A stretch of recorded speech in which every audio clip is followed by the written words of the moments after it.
আসসালামু আলাইকুম। প্রতিটি সাহিত্য সাংস্কৃতিক সংসদের পক্ষ থেকে আলোকিত দর্পণকে এরকম একটা আয়োজন করার জন্য আন্তরিক মোবারকবাদ। আমি বলছিলাম মহিউস সাইয়েদ, প্রতিটি সাহিত্য সাংস্কৃতিক সংসদের পরিচালক। আজকের এই আয়োজনে যারা আমাদেরকে দেখতেছেন সবাইকে প্রতিটি সাহিত্য সাংস্কৃতিক সংসদের পক্ষ থেকে আন্তরিক শুভেচ্ছা ও অভিনন্দন। আশা করি আজকের এই আলোচনায় আপনারা একটি দিক নিদর্শন সমূহ কিছু জানতে পারবেন। সেই সাথে আপনারা কমেন্টেও আমাদেরকে জানাতে পারেন, আপনাদের কথাগুলো শেয়ার করবেন। সাংস্কৃতিক বিকাশে আমাদের করণীয়, তো আমরা আমাদের সামষ্টিক ভাবে জীবন চলার পথে এই সংস্কৃতিটা একটা ম্যান্ডেটরি বিষয়, যেটাকে আমরা বলতে পারি যে কোনো জাতিকে যদি ধ্বংস করতে হয় তাহলে বিনা যুদ্ধে যদি তাকে ধ্বংস করতে চায়, তাহলে তাদের নিজস্ব সংস্কৃতিকে যদি তারা ধ্বংস করতে পারে তাহলে কোনো পারমাণবিক যুদ্ধের প্রয়োজন নেই, কোনো অস্ত্রের প্রয়োজন নেই, অটোমেটিক ভাবে সে জাতি ধ্বংস হয়ে যাবে। এজন্য করে আমাদের সাংস্কৃতিক বিকাশে আমাদের চিন্তাধারাকে যতটা বিকশিত করা যায়, আমরা যতটা আঁকড়ে ধরতে পারবো, যতটা স্বাবলম্বী হতে পারবো সাংস্কৃতিক নিয়ে, আমরা মনে করি ততটাই আমরা জাগতিকভাবে যে রাষ্ট্রীয়ভাবে আমরা নিজেদের অস্তিত্বকে টিকে রাখতে পারবো। তো সর্বোপরি সব বিষয়ে আমরা বলতে পারি যে সংস্কৃতি ছাড়া রাজনীতি চলে না, সংস্কৃতি ছাড়া রাষ্ট্র চলে না, সংস্কৃতি ছাড়া পরিবার চলে না, সমাজ চলে না। যদি আমরা সবকিছু ঠিকভাবে রাখতে চাই তাহলে এই সংস্কৃতিটা আমাদের আঁকড়ে ধরতে হবে এবং শুদ্ধ সুস্থ ধারার সংস্কৃতি প্রচার প্রসারে যে বিকাশ ঘটাতে হবে সেজন্য চেষ্টা করতে হবে। কারণ অপসংস্কৃতি কিন্তু আমাদেরকে ধীরে ধীরে ধ্বংসের দিকে নিয়ে যাচ্ছে। আমরা এরকম অনেক নজির দেখি যে আমাদের অপসংস্কৃতিগুলো কিভাবে চোখের সামনে আমরা দেখি। আমরা যারা বিশ্ববিদ্যালয়গুলোতে আছি, পড়াশোনা করতেছি, আমরা এটা অনেক আরো ক্লিয়ারলি অনুধাবন করতে পারি। যখন সাংস্কৃতিক উৎসব বের নামে ক্যাম্পাসগুলোতে অশ্লীলতা ছড়ায়, তখন উৎসুকভাবে আমাদের সহকর্মীরা, বন্ধু বান্ধব তারা সেখানে অংশগ্রহণ করে এবং সেখানে এমন একটা অবস্থা হয় যেটা আমি আপনি আমার বাবা মার সামনে করতে পারবো না, কিন্তু ওখানে গিয়ে আমরা সেই কাজ করি। যেটা আমরা আমাদের শিক্ষকদের সামনে করতে পারবো না, আমরা সেটা ওখানে গিয়ে করতে পারি। মানে অবশ্যই সেটা অসম্মানজনক কাজ, যার কারণে আমরা সম্মানিত লোকদের সামনে করতে পারি না। তাহলে এটা তো অবশ্যই একটা অপসংস্কৃতি। অপসংস্কৃতির বিরুদ্ধে সুস্থ সংস্কৃতি দিয়ে আমাদের বিকাশ ঘটাতে হবে, প্রচার প্রসার করতে হবে। আমরা তো ওটা সহজে স্টেট কার্ড ভাবে তো আমরা বন্ধ করতে পারতেছি না। যখন আমরা বন্ধ না করতে পারবো, কিন্তু আমাদের কিন্তু তার বিকল্প একটা কিছু করতে হবে।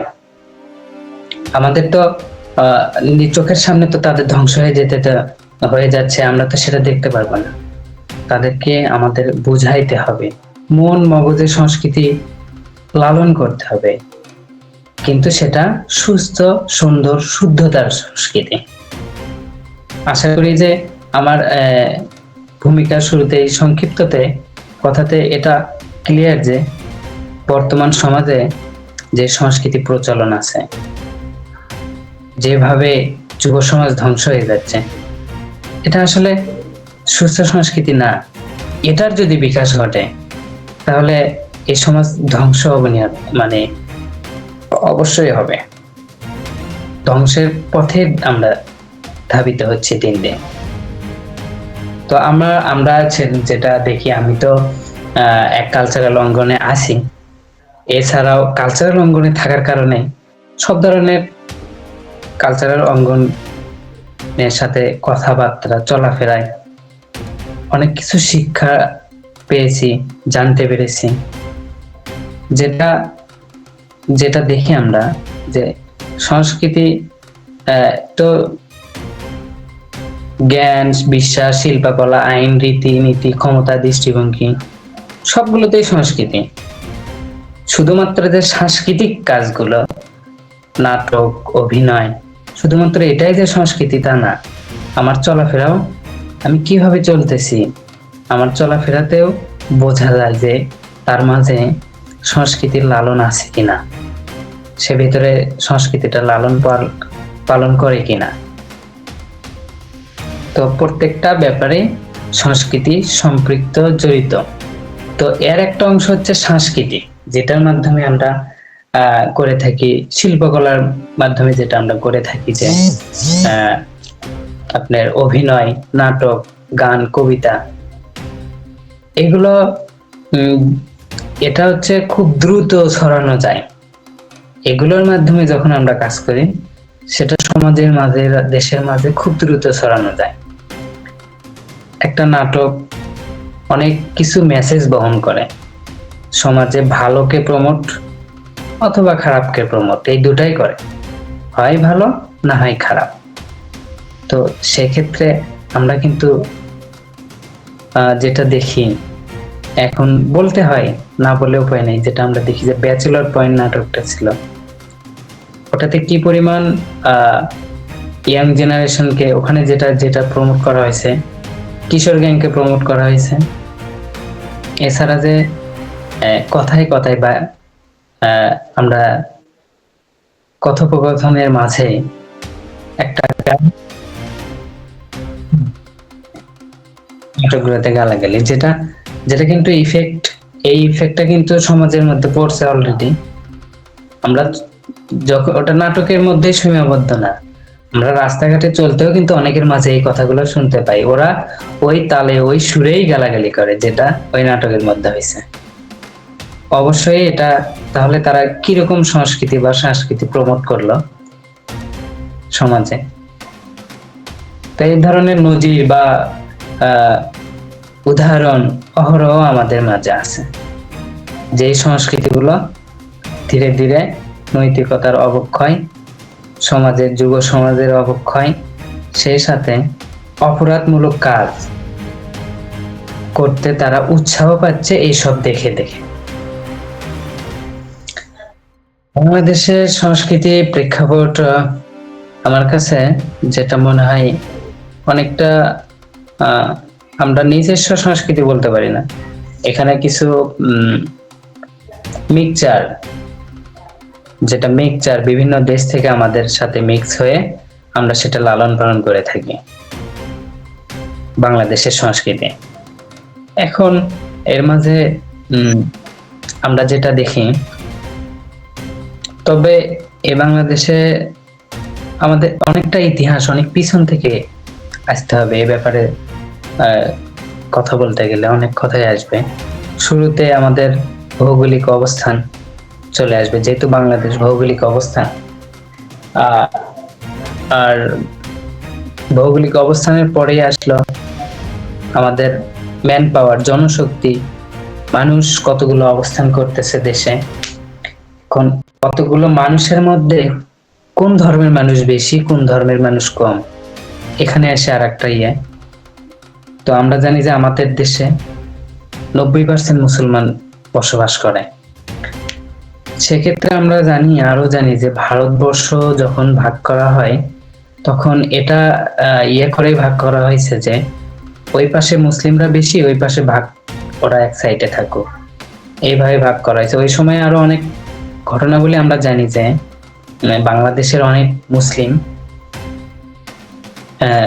ভারতের অনেক মুসলিম এবং বাংলাদেশের হিন্দু, তারা তাদের আবাসস্থল, বসত বাড়ি বদল করে নেছে। যে বাংলাদেশের হিন্দু ওই দেশের মুসলমানের থেকে বাড়িটা নেছে, আর ওই মুসলমান বাংলাদেশে এসে হিন্দুর বাড়িটা নেছে, নিয়ে বলছে তুমি তাহলে ওই পাশে থাকো, আমি এই পাশে থাকি, মানে তারা বসত বাড়ি এভাবে ভাগ করে নেছে। এইভাবে দেখা গেছে যে এই পাশে মুসলিমদের সংখ্যা বেশি, ওই পাশে মুসলিমদের তুলনামূলকভাবে হিন্দু বেশি। তো এইভাবে ভাগটা যখন হয়, আর সেই সাথে ভাগ হওয়ারও আগে আমরা জানি যে হচ্ছে আহ ইখতিয়ার উদ্দিন মোহাম্মদ বখতিয়ার খিলজি সর্বপ্রথম হচ্ছে মুসলিম শাসন এই ভারতবর্ষে ওনার মাধ্যমে প্রতিষ্ঠিত হয়। যে ভারতবর্ষ উনি শাসন করেন বাংলা বিজয়ের মাধ্যমে, সেটা হচ্ছে 600 হিজরি 1203 খ্রিস্টাব্দে। হ্যাঁ, ওই সময় করে। আর এর সাথে আমরা আরেকটা যেটা জানি যে তারপরে আসে আমাদের হিজরি থেকে বাংলা সনটা কিভাবে হয়। আমাদের বাংলা সন হিজরি সনের সাথে একদম সরাসরি সম্পৃক্ত।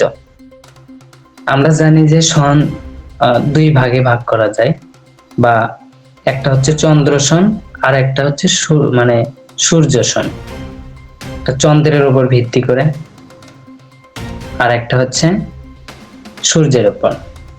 তো চন্দ্রের উপর ভিত্তি করে যেটা হয় সেটা দেখা যায় যে যেমন আমরা দেখি যে প্রত্যেক বছর হিজরি সনগুলো ইংরেজি খ্রিস্টাব্দ সনের থেকে 10-11 দিন করে পিছিয়ে যায়।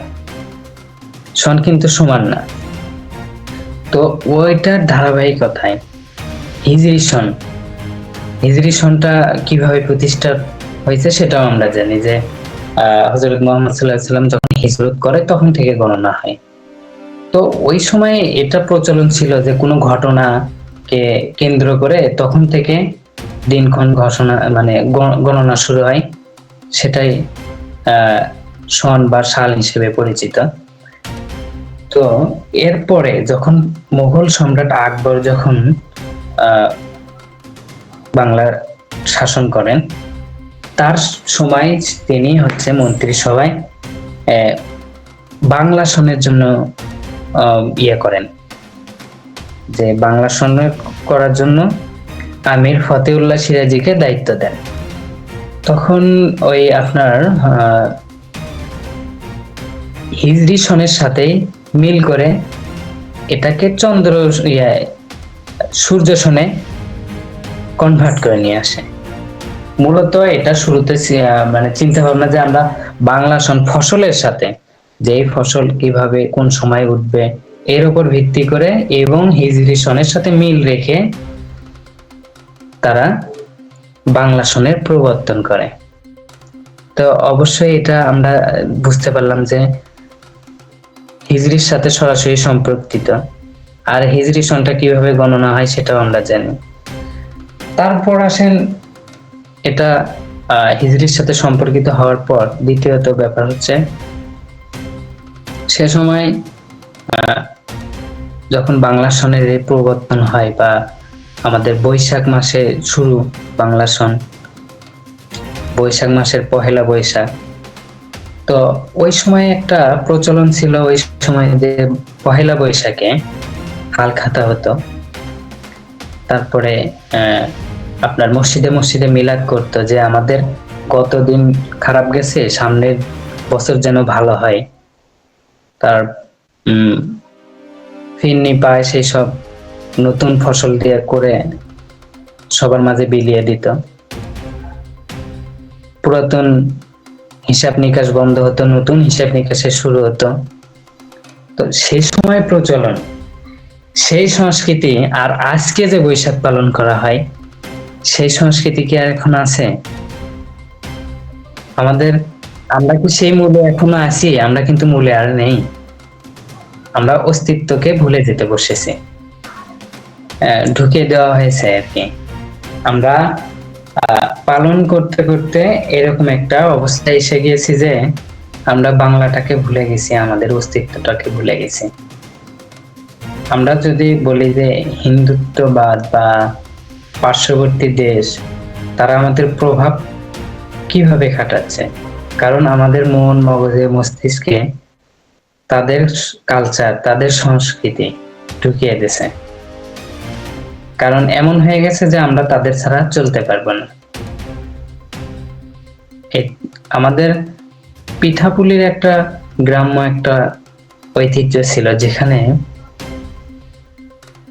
আত্মীয় স্বজন, ফুফিরা, ফুপারা, খালা, খালু মানে আত্মীয় স্বজন সবাই একটা উৎসবের মতো প্রত্যেক বাড়িতে বাড়িতে আয়োজন হতো, কিন্তু এখন সেটা আর বাড়িতে হয় না। এখন বিভিন্ন জায়গায় পিঠা উৎসবের নাম দিয়ে কিছু পিঠা করা হয়, যেটা কৃত্রিম, যেটার মধ্যে আপনি গ্রামীণ ভাবটা পাবেন না। খেয়ে হয়তোবা সব কৃত্রিম কৃত্রিম ভাব। আর একটা গ্রামে যে আমাদের যেটা হতো, মাটির পাতিলে রান্না করতো, একটা মাটির সাথে সম্পর্ক ছিল, সেই সাথে রক্তের আত্মীয় যারা ছিল তাদের সাথে সম্পর্ক ছিল, ভ্রাতৃত্ব ভালোবাসা বেড়ে যেত। কিন্তু সেটা না হয়ে এখন সেটাকে কনভার্ট করে কোথায় নিয়ে যাওয়া হয়েছে, পিঠা উৎসবের নাম দিয়ে। হয়তোবা তারা নিজের ফুপা খালা খালু এগুলোতে দূরেই থাকলো, হয়তো দেখা যায় যে যারা এরকম ভাবে উদ্ভট অপসংস্কৃতির আয়োজন করে পিঠা উৎসবের নামে, তারা হয়তো নিজের বাবা মারই ঠিক মতো খোঁজ নেয় না, সেখানে ফুপা খালা খালু তো দূরে থাকলো।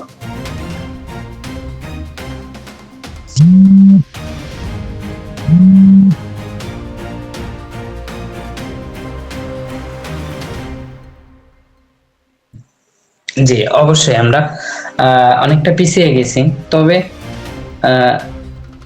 অনেকটা পিছিয়ে গেলেও এই যে আমাদের মতো অনেকেই তারা সামনের দিকে এগিয়ে যাচ্ছে, যে আমরা বর্তমানটা অফ করতে না পারলেও আমাদের কার্যক্রমটা চালু রেখে ধীরে ধীরে সামনের দিকে অগ্রসর হচ্ছে, যেন পিছনের গুলো কিছুটা ধারণ করে যেন আমরা সবার মাঝে তুলে ধরতে পারি।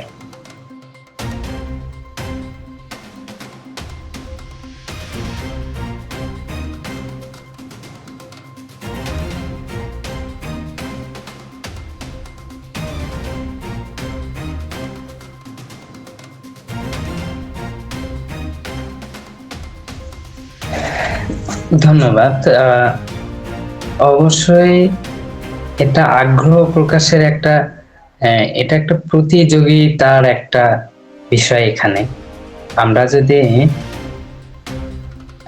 তাদেরকে প্রতিযোগিতার মাধ্যমে রিওয়ার্ড প্রদান করতে থাকি, এখানে সংস্কৃতির সাথে শিল্প সংস্কৃতি সাহিত্য সব আছে। একজনের ভেতরে মানে তার যে সংস্কৃতি লালন করে, তার ভেতরে শিল্প খেলা করবে, সংস্কৃতি খেলা করবে, সাহিত্য খেলা করবে। আমরা সাহিত্যর দিক লক্ষ্য করে যদি আমরা বলি, আমরা যদি কাউকে বলি যে আমরা একটা থিম দিলাম, এই থিমের উপর একটা শিরোনাম দিলাম যে এটার উপর ভিত্তি করে তুমি আমাকে একটা সংলাপ লিখে দাও।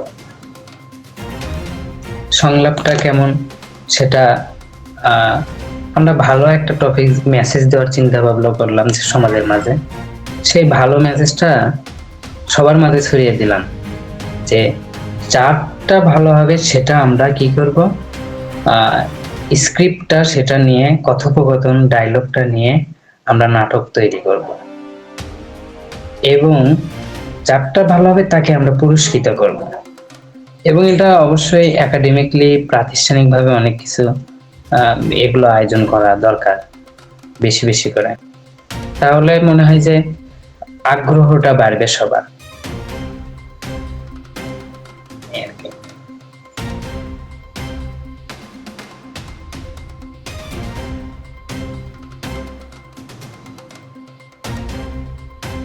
হ্যাঁ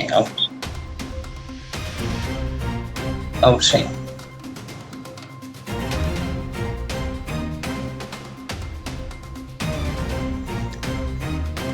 ধন্যবাদ। আমরা সামাজিক মাধ্যম, অবশ্যই আমাদের সামাজিক মাধ্যম ছাড়া আর সম্ভব না, কারণ সবাই আমরা এখন কি সামাজিক মাধ্যমগুলোর মধ্যেই ডুবে থাকি। এক মুহূর্তের জন্য আমরা অনলাইনের বাইরে নাই, আমরা সবাই এখন অনলাইনে।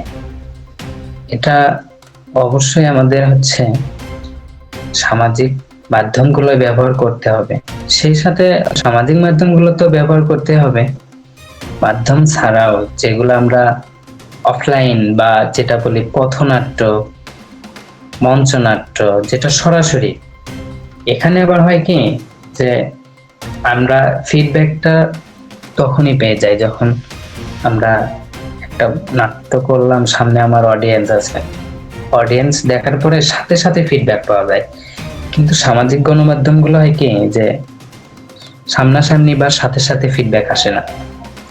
এগুলো দেখা যায় যে আমরা যখন একটা নাটক, শর্ট ফিল্ম যখন আমরা অনলাইনে ছাড়ি, সবার কাছে পৌঁছাতে একটু হলেও সময় লাগে। কিন্তু যদি আমরা সামাজিক গণমাধ্যমগুলোর পাশাপাশি সরাসরি স্টেজে অডিয়েন্সের সামনে বেশি বেশি করতে পারি, এটা সবচেয়ে বেশি কার্যকর। সাথে সাথেই দর্শকদের ফিডব্যাক পাওয়া যায় এবং তারা বুঝতে পারে সহজে। এই হচ্ছে অবস্থা।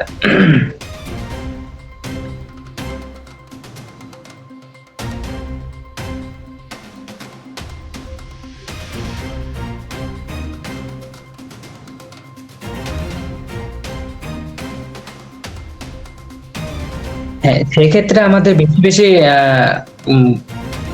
এই যে আমরা অফলাইনের কথা যেটা বললাম, আমাদের বেশি বেশি ওখানেও সামাজিক গণমাধ্যম গুলোতেও করতে হবে অনেক পরিমাণ। আমাদের কিন্তু সে পরিমাণ এখন পর্যন্ত জনশক্তি, ম্যান পাওয়ার বা তারা যে কার্যক্রমগুলো পরিচালনা করা বা আমাদের মানে সুস্থ সংস্কৃতির প্রতি আকৃষ্ট মানুষ খুব কম হয়। যে আকৃষ্ট হয়ে যে তারাও কাজ করবে, কারণ সবসময় মানুষের মাঝে নেগেটিভটাই বেশি টানে, তারা ওই দিকে ঝোঁকে বেশি, যার কারণে তাদের দলটা ভারী, যার কারণে তাদের ভিডিওগুলোই বেশি বেশি আমাদের সামনে আসে, কারণ তারা বেশি বেশি করে। সুস্থ সংস্কৃতির যে প্রোগ্রামগুলো বা কাজগুলো তারা করে, তাদের কাজগুলো খুব তাদের তুলনায় খুব কম পরিমাণ, যার কারণে আমরা বেশি পাই না। কিন্তু অপসংস্কৃতির গুলোই ঘুরে ফিরে বেশি আসে। তবে আমাদের অধিক পরিমাণ কাজ করতে হবে। আমাদের সর্বপ্রথম যেটা প্রয়োজন সেটা হচ্ছে সদ ইচ্ছা। আমাদের যদি সদ ইচ্ছা থাকে তাহলে সম্ভব। দ্বিতীয়ত আমি যেটা দেখি,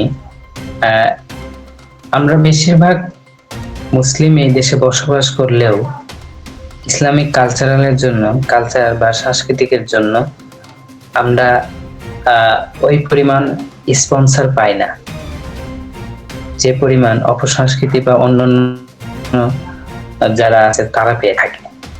তাদের পেছনে যে পরিমাণ স্পন্সর থেকে থাকে, তো আমরা যখন কোন একটা প্রোডাকশন তৈরি করি, সেটার একটা যে মানে খুব যেমন প্রোডাকশনের কস্ট যেমন থাকে সেটা তত ভালো হয় এবং মানুষ সেটা তাড়াতাড়ি গ্রহণ করে, এবং যেটা গ্রহণ করে সেটা থেকে কিন্তু তারা শিক্ষা নিতে পারে। যদি গ্রহণই না করে তাহলে শিক্ষা নেবেটা কিভাবে? এক্ষেত্রে আমাদের ঘাটতিটা এখানে আছে যে আমরা মুসলিম অধ্যুষিত এলাকা, এখানে মুসলিমদের বসবাস বেশি, সেই জায়গাতে ইসলামিক কালচারের জন্য স্পন্সর খুব বেশি পাওয়া যায় না। এটা হচ্ছে বড় সমস্যা। আর আমাদের যে মুসলিম যেটা বললেন, এই কালচারটা সবাই এখনো ধারণ করে না। মুসলিম হলেও সবাই এই কালচারটা ধারণ করে না। এটা আর একটা ব্যাপার যে ধারণ করে না বিধায় তারা আগ্রহ প্রকাশ করে না। শুরুতে আমি যে মুসলিম এটা আগে নিজের যেরকম ধারণ করতে হবে, তাহলে আমি ধারণ করলে আমার ওই কালচারটা আমার কাছে ভালো লাগবে। আমাদের মুসলমানদের অনেকেই এই কালচার ধারণা করলেও অন্য কালচার দেখা যায় যে তারা অনেক বেশি শিক্ষিত, সমৃদ্ধ, কিন্তু সঠিকভাবে এই কালচারালের ছোঁয়াটা পায়নি। তারপরেও আমরা কিছু মানে বড় মাপের লোকজন পেয়েছি, যেমন ধরুন চিনতে পারবেন নায়ক শেখ আবুল কাশেম মিঠুন। সে বিখ্যাত একটা ছবি ছিল যে বাবা কেন চাকর, সিনেমা ছিল, সেটাতে বাংলা সিনেমা, সেটাতে অভিনয় করছে। এছাড়াও অনেক অভিনয় করছে, কিন্তু এক পর্যায়ে সে সিনেমাগুলো ছেড়ে দিয়ে এই কালচারালে ফিরে আসছিল, বুঝতে পারছিল। এরকম ওনার মতো আরো একজনের নাম বলে, সেটা হচ্ছে কবি আল মাহমুদ। নাস্তিক ঘরানার একজন কবি ছিল। অবশেষে তিনি এমন একজন কবি হলেন, তাকে বলা হতো বিশ্বাসীদের কবি। নাস্তিক থেকে বিশ্বাসী। নাস্তিক মানে তো আমরা জানি যে যারা যে কোনো অদৃশ্যে বিশ্বাস করে না সে নাস্তিক। সেখান থেকে ব্যাক করে বিশ্বাসীদের কবি, তার উপাধি হলো কবি আল মাহমুদ। তো এরকম তারপর আরো আরো অনেক বড় মাপে যারা ছিল, তারা পরবর্তীতে দেখা গেছে যে তারা এই কালচারালে এসে তাদের মেধার বিকাশটা আরো ভালোভাবে বিকশিত হয়েছে। তারা আসলে পরিপূর্ণটা বুঝে এখানে আসছে, তারা ওই অঙ্গনটাও উপলব্ধি করছে। উপলব্ধি করার পরে বুঝতে পেরেছে যে আসলে সঠিক কোনটা। আমরা তো তাদের মতো বড় না, আমরা ছোট মানুষ, কিন্তু আমরা তাদের থেকে আমরা শিক্ষা নিতে পারি যে তারা এমন পর্যায়ে নাস্তিকবাদ কবি লেখক ছিলেন, তারা ফিরে এসে বিশ্বাসীদের কবি হয়ে গেলেন। তো তাদের লেখাগুলো আমাদের অনেক বেশি প্রসার করতে হবে। এক সময় কবি আল মাহমুদের ক্লাস 3 কিংবা 2 ছিল কবিতাতে সরি ভুলে গেছি। আব্বা বলে পরে শোনা, আম্মা বলে মন দে, পাঠে আমার মন বসে না, আঠাল চাপার অন্ধে। তো ওনার লেখাগুলো অনেক ছিল, শিশুতোষ লেখা, ইসলামিক লেখা। ধীরে ধীরে দেখা যায় যে পাঠ্যপুস্তক থেকে তার লেখাগুলো অনেকটা দূরে সরে গেছে। আমরা জানি যে গততে যে স্বৈরাচারী ছিল, অনেকটা ইসলামিক লেখকগুলোকে বই থেকে তাদেরকে অনেক দূরে সরিয়ে দিয়ে নাস্তিকবাদী যে লেখকগুলো ছিল তাদের লেখাগুলো পাঠ্য হয়ে নিয়ে আসা হয়েছে। এর কারণে আমরা অনেকটা এই সংস্কৃতি থেকে পিছিয়ে গেছি, কারণ আমরা সঠিকটা শিশুতোষ কোমল শিশুদের মাঝে দিতে পারি নাই। আশা করি যে তাদের লেখাগুলো আবারও যদি নিয়ে আসা যায়, তাহলে এই শিশু কোমলমতি শিশু যারা বেড়ে উঠবে, তাদের মন মগজে এই সংস্কৃতিটা ঢুকানো সম্ভব হবে। ছোট থেকে বা শিশু থেকে যদি আমরা না পারি, তাহলে ওই শিশুকে আমরা বড় হয়ে যাওয়ার পর আমাদের জন্য ওই মগজে, ওই মন মগজে এই সংস্কৃতিটা বিকাশ করতে অনেকটা কষ্টকর হয়ে যাবে, সে বিপদগামী হয়ে যাবে। কথাই বলে রাখি যে অন্ধের দেশে চশমা বিক্রি। আবার বলে থাকি যে যার মাথায় চুল নেই, টাকওয়ালা, তার কাছে চিরুনি বিক্রি। যার মাথায় চুল নেই, তার তো চিরুনির প্রয়োজন নেই, সে যেটা কিনে সেটা না বুঝে কিনে। চিরুনিটা যেটা চিরুনি কিনলে সেটা তার না বুঝে কিনা। অন্ধ যে, সে তো অন্ধই, সে চশমা পরলেই কি না পরলেই কি। তো আমাদের ব্যাপারটা হয়ে গেছে, আমরা অন্ধ টাকওয়ালার মতো হয়ে গেছি। আমরা ভালো কোনটা মন্দ কোনটা বুঝি না। আমাদের সামনে একটা নিয়ে এসে দিল, ভালো মন্দ যাচাই না করে আমরা সেটা গ্রহণ করলাম।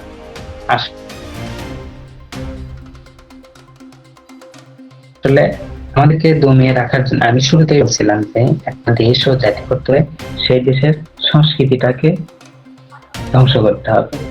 আর এই জন্যই বাইরের দেশের আগ্রাসন, তাদের টার্গেট থাকে সংস্কৃতিতে, শুরুতে টার্গেট সংস্কৃতিতে। আর বাংলাদেশে যে স্যাটেলাইট টিভি গুলো আছে, আর বাংলাদেশের এরিয়ার মধ্যে বাইরের দেশে যে স্যাটেলাইট টিভি চ্যানেল গুলো চালু আছে, তাদের টিআরপি গুলো দেখলে বোঝা যায় যে আমাদের দেশে ভারতীয় চ্যানেলগুলো সবচেয়ে বেশি অধিক পরিমাণ দেখতেছে, তাদের টিআরপি বেশি, তাদেরকে অনেক দ্রুত গ্রহণ করতেছে মানুষ। তাহলে অবশ্যই আমরা সেই পর্যায়ে এখনো পৌঁছাতে পারিনি তাদেরকে অ্যাভয়েড করে আমাদের দেখতে। সাংস্কৃতিক সংরক্ষণে নীতিমালা যেটা রক্ষা করা যায়, আমি বলে রাখি যে অবশ্যই এটা সংরক্ষণ করার নীতিমালা যেটা, যে কখনো যে দলগুলোর ক্ষমতায় আসবে তারা যেন হস্তক্ষেপ না করে। প্রথমত তারা যেন হস্তক্ষেপ না করে। আপনি জানবেন যে আমাদের নীতিমালা ধরতে গেলে যেটা প্রথম জাতীয় পর্যায়ে যে শিল্পকলা একাডেমি, তারা তাদের সংস্কৃতিতে কখনো এক পর্যন্ত যেটা আমরা জানি, তারা এ পর্যন্ত তারা যে সংস্কৃতি জাতীয় পর্যায়ের একটা সংগঠন, সংস্কৃতি, তাদের থাকতে হবে নিরপেক্ষ। তাদের কথা, তাদের নাটক, অভিনয়, তারা যতগুলো অনুষ্ঠান প্রোগ্রামিতি করে সেখানে থাকতে হবে তাদের নিরপেক্ষভাবে মানুষের মাঝে সেগুলো তুলে ধরতে হবে। কিন্তু আমরা জানি যে এই শিল্পকলা একাডেমি এতদিন যা করে গেছে, তারা এক পাখি, এবং ওটা তাদের উপর ক্ষমতাসীন দলের প্রভাব ছিল। তারা যেভাবে বলেছে ঠিক সেভাবে করেছে। ক্ষমতা এই জন্য করে তাদেরকে একদম স্বাধীন নিরপেক্ষ রাখতে হবে, তাহলেই তারা সঠিক ও সুন্দরভাবে কাজ পরিচালনা করতে পারবে। আমরা জানি যে গত জুলাইতে অভ্যুত্থান হলো, তাদের আমরা দেখেছি যে এই আন্দোলনের মাঝে অনেক রাজপথে অনেকেই পথনাট্য করছে উৎসাহ দেওয়ার জন্য। যারা আন্দোলন করছে তাদের পক্ষে, তাদেরকে উৎসাহ দেওয়ার জন্য আবার কবিতা আবৃত্তি করছে, গান করছে। কিন্তু শিল্পকলা একাডেমি তারা কিন্তু শুরু থেকে, আমরা এখন বলতে পারতেছি যে তারা স্বৈরাচারী, কিন্তু শিল্পকলা একাডেমি তারা কি জানতো না যে তারা স্বৈরাচার? তারা কি এরকম নাটক অভিনয় করেছে? করে নাই, কারণ তাদের উপর এই প্রভাবটা ছিল। নীতিমালাটা এমন হোক যে নিরপেক্ষ থাকুক, এটার উপর না বিরোধী দল না ক্ষমতাসীন কারোর প্রভাব যেন না থাকে, মুক্ত থাকে। যদি মুক্ত থাকে তাহলেই সম্ভব। ভবিষ্যৎ প্রজন্মকে সুন্দর যে উপহার জন্য তারা যেন এই সংস্কৃতি লালন করে, সুস্থ সংস্কৃতি লালন করে, সেজন্য আমরা যেটা বলতে চাই যে শুরু থেকে, আমি কথার মাঝে বলছি যে শুরু থেকেই শিশুতোষ কোমল শিশু যারা থাকবে তাদের মন মগজে সুস্থ সুন্দর সংস্কৃতি চর্চা পালনে উদ্বুদ্ধ করতে হবে। আমরা শুরু থেকেই যা শিখাবো তারা সেটাই শিখে বড় হবে। তো আমরা যদি তাদেরকে সঠিকভাবে সেই শিক্ষা দিতে পারি তাহলে তাদের ভবিষ্যৎটা ভালো হবে। তাদের ভবিষ্যৎ ভালো হওয়া মানে ভবিষ্যৎ প্রজন্ম ভালো হয়ে যাওয়া। তো আশা করি যে এর মাঝেও তাদেরকে শেখানোর পাশাপাশি আমাদের তো আরো সাংস্কৃতিক কার্যক্রমগুলো বেগবান করতে হবে। যেখানে একটা অপসংস্কৃতি হচ্ছে, পাশে আর একটা ভালো একটা সাংস্কৃতিক একটা প্রোগ্রাম করতে হবে, যার মাধ্যমে মানুষ তফাৎ খুঁজতে পারে। আমি এর মাঝে আরেকটা ব্যাপারটা উদাহরণস্বরূপ নিয়ে আসতে পারি, সেটা হচ্ছে জাহাঙ্গীরনগর বিশ্ববিদ্যালয়ে একটা প্রোগ্রাম, মানে কিছু প্রোগ্রাম হয়েছে, আপনি অবশ্যই জানেন, যেটা অনেক জাহাঙ্গীরনগরের প্রোগ্রাম বা কনসার্ট বা সাংস্কৃতিক বা কালচার যেটাই হয়, সবাই মনে করে যে এটা হওয়া মানে যে সেখানে অনেক ধরনের অশ্লীলতা হয়ে থাকে, যেমন প্রকাশ্যে গাঁজা মদ এগুলো সেবন করতে থাকে। এইরকম একটা জায়গায় 5 জুলাই অভ্যুত্থানের পর একটা আওয়ালী সন্ধ্যা অনুষ্ঠান করে জাহাঙ্গীরনগর বৈষম্য বিরোধী ছাত্র আন্দোলনের যারা নেতৃত্ব দিচ্ছে তাদের ব্যানারে। তো তারা নিজেরাই যারা এই অশ্লীলতা করে, তাদের মধ্যেই তারা আশ্চর্য হয়ে গেছে যে এরকম একটা অনুষ্ঠান, এত লোক এত লোকজনের দর্শকদের ভিড়, অথচ সেখানে কেউ একটা সিগারেট খাইতেও মানে ওই যে মেন্টালিটি আসে নাই। যখন কনসার্ট গুলো হয়, গানের কথাগুলোর মাঝে মেসেজে আসে যে গাঁজা মদ এইগুলো সম্পর্কিত অনেক কিছু গান আসে, যেটা মানুষকে উদ্বুদ্ধ করে। কিন্তু এই সংস্কৃতিতে তাদেরকে উদ্বুদ্ধ করেনি। যারা ওটা খাইতো তারা ভুলেই গেছে, তারা মগ্ন হয়ে গেছে এই সংস্কৃতিতে। তারা যে একটা সিগারেট খাবে এই জিনিসটা তারা সেন্স থেকে নেই হয়ে গেছে। কিন্তু যখন ওই বিষয়ে কোনো কিছু শোনে বা দেখে, তখন সেন্স ঠিক সেটা বলে যে এখন তো সিগারেট খেতে হবে। তো আমাদের হচ্ছে এরকম আয়োজন করতে হবে বেশি বেশি, তাহলে তারা উপলব্ধি করতে পারবে, এবং উপলব্ধি করার মাঝেই এবং শিখতে পারবে, জানতে পারবে, যার ফলে ভবিষ্যৎটা ভালো হবে। আমি মনে করি যে এটা যত প্রসার এবং প্রসার হবে, প্রচার করা যাবে, তত বেশি আহ আহ সবার কাছে পৌঁছে যাবে, শিখতে পারবে, জানতে পারবে, ভবিষ্যৎ সুন্দর হবে।